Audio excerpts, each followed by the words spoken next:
Now at 5, dangerously cold weather is moving into Colorado. Extreme wind chills with us through the long weekend. It'll be a weekend full of warnings for bitter cold and heavy snow. Shelters are working to protect people from the storm. Limit your exposure as much as possible. From thousands of flights being canceled, We want our passengers to be safe. to preparing your home for the Arctic blast. When things freeze, it's just kind of that waiting game. Getting you prepared before sub-zero air moves into the metro. And we begin tonight with a live look over Denver this evening. All quiet on the western front for now, but absolutely frigid air is moving in overnight, bringing by far the coldest weather so far this season. Thanks so much for joining us for Denver 7 News at 5 this Friday. I'm Jason Grenauer. And I'm Micah Smith. Glad you're with us. We have live team coverage for you before this winter storm settles in for the weekend. Meteorologist Steve Roldan is breaking down wind chills. It's expected to feel like it's below -20 in the metro. But first, Chief Meteorologist Mike Nelson tracking conditions and when temps will drop. Mike? It will start to drop here after dark and primarily after about 8 o'clock tonight. The cold is already just to the north of us. It's 0 at Cheyenne, it's 2 at Sterling, 1 below at Scottsbluff, and it's down to 18 at Akron. Just 30 minutes ago it was in the 20s at Akron. Combine the wind and on exposed skin, it feels like 19 below right now at Cheyenne. And needless to say, wind chill warnings in effect all across the Eastern Plains until Tuesday midday. Winter storm warnings in the mountains. Here's the situation. There's the front. It will continue to slide southward. We'll get some snow tonight, maybe an inch or two by morning. And then the bitter cold air settles in and it's going to hang around for days for most of the state, although southwest Colorado will not have nearly as cold conditions. But we certainly will around here, and with the wind tonight, it's going to be a dangerous time to be outside. For more details on that, let's go to Steve Roldan. Well, Mike, things are not looking too bad right now, but they'll definitely start to go downhill. And what we really have to worry about are those dangerous wind chills over the next few days.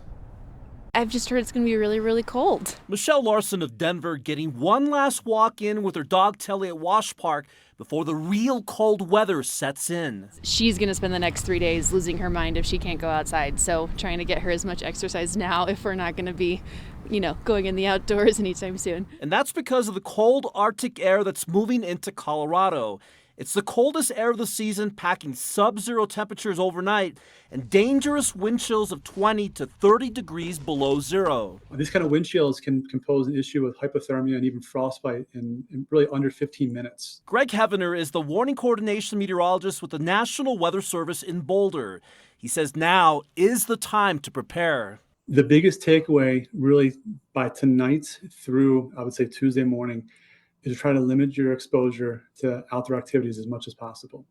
If you do have to go outside, either for work purposes or for recreation purposes, you need to make sure that almost every single inch of your body is covered in multiple layers. Hevener says unlike what usually happens here in Colorado, the coldest air and dangerous wind chills will be right here in the Denver metro and not in the mountains. So the Arctic air has a really hard time of running uphill. It's usually a relatively shallow air mass, say a couple hundred feet in depth. So basically, in this case, we're looking at elevations 7,000 feet or lower are probably going to be some of the coldest spots. No doubt it's going to be bitterly cold here along the Front Range. The perfect weekend to hunker down inside and in the heat. It'll be back, 70 degrees the day after. Whatever Colorado wants to do, it's going to do. Now with the cold air moving in, we're told another good thing to do is to check on the elderly as well as the pets. If you are heading up to the mountains, be aware we do have a high avalanche warning for parts of the backcountry. Reporting live here in Denver, I'm Denver 7 meteorologist Steve Roldan. Steve's story just made me cold already. Thank you. Governor Polis is issuing a disaster declaration before the deep freeze. Dozens of warming centers and shelters are now open across the state of Colorado. The state has a list of those resources on their website. You can just head to, again, the state's website for that. Here in Denver, the city is keeping 2 shelters open 24/7 all the way through Tuesday. They're the Denver Navigation Campus and New Directions locations, both former hotels on Quebec Street. They open tonight at 7. This winter storm is impacting many parts of the U.S. So if you're traveling tonight, expect some headaches at the airport. FlightAware is reporting thousands of flights canceled across the country, and that is the highest number since July of last year. Those problems also piling up at DIA today. We've seen 180 cancellations and 582 delays. So make sure to check your flight status before heading to the airport. We spoke with DIA officials today who say airlines are equipped for this winter scenario, but travelers should be aware and take precautions. Passengers may have to wait 10 to 15 minutes on their plane while their aircraft de-ices before takeoff. Passengers should also arrive at least 2 hours at the airport prior to their scheduled boarding time as well.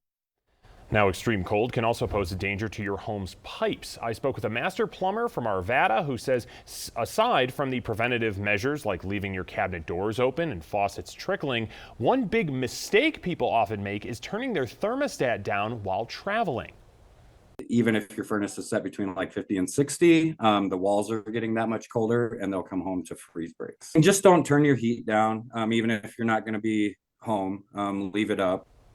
Our Denver 7 digital team has an interactive map that's tracking this dangerous cold and each day's forecasted wind chill. That's up right now on denver7.com. And you can always get complete forecasts for your neighborhood. Those are streaming right now on the free Denver 7 Plus app.